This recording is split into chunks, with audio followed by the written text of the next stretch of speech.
the it girl in politics today, of course, is Alexandria Ocasio-Cortez. And I find her interesting. We don't spend a lot of time on this show just picking on her, even though she says some things that I fundamentally disagree with. My feed has been filled with this article. I'm sure most people watching this have probably seen this from one of their friends, and it's called "Thoughts from a Hipster Coffee Shop." And this student is considering an AOC quote that I'll read. An entire generation, this is Alexandria Ocasio-Cortez, an entire generation, which is now becoming one of the largest electorates in America, came of age and never saw American prosperity. I have never seen that or experienced that really in my adult life.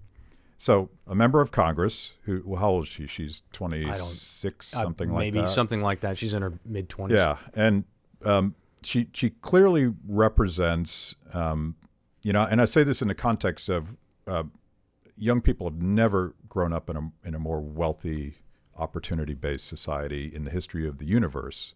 So what she's saying is sort of factually, fundamentally incorrect, but she's speaking to the anxiety to an entire generation that, they saw Wall Street bailouts and they did pay an exorbitant amount of money for a college degree that's no damn good. And they're, maybe they're pulling espressos in a coffee bar. So I get the anxiety, but what do we say to people that are buying into that? Well, a couple of things on that. The first thing is that it doesn't matter whether it's, well, let me say this first.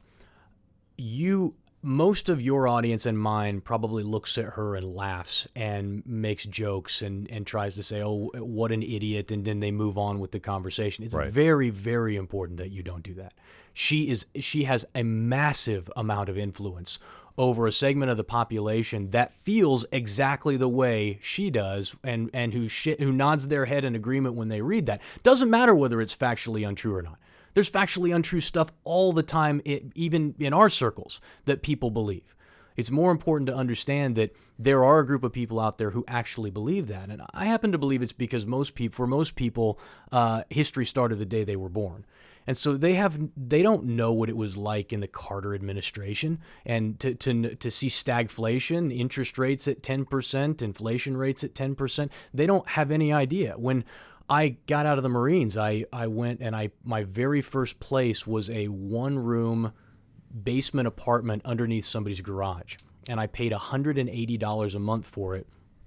And it was not one bedroom, one room. And so I remember they refinanced their house out of a 10% mortgage rate down to 6%. And they'd been paying 10% on that interest rate since the 80s, the early 80s.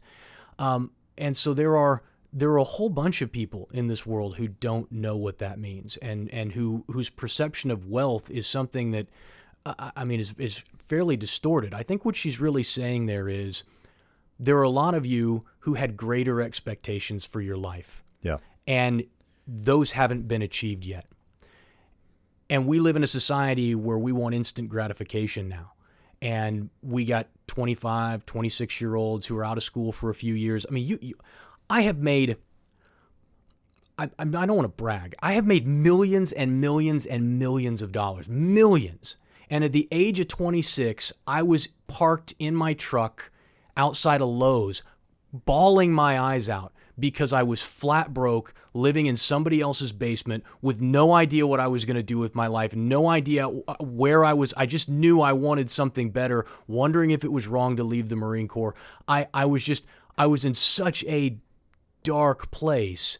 And now at 40, it's just amazing how far you've come. And so historical perspective, knowing a little bit is helpful, but understanding that, hey, it doesn't happen right away. Yeah. But back to what she was saying specifically, you have to understand that there are a group of people who were lied to.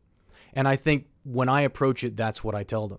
I say, listen, you were lied to. You weren't lied to in the sense that we don't live in the greatest nation, we don't live in the greatest country on earth, or one of the greatest countries on earth. It's that you were told that this was going to be easy. Yeah. And it ain't easy. Yeah. Nothing's easy. You were told that your life was going to be planned out, and that if you just followed all these steps, that you would have the American dream. And it doesn't work like that. So it's okay. You're okay. Everything's going to be fine. Just keep moving, keep pushing, have some direction. And so when we talk about these things on my show, that's a lot of what I talk about, is you were lied to, but there's more opportunity. It is easier now to become wealthy than at any point in human history.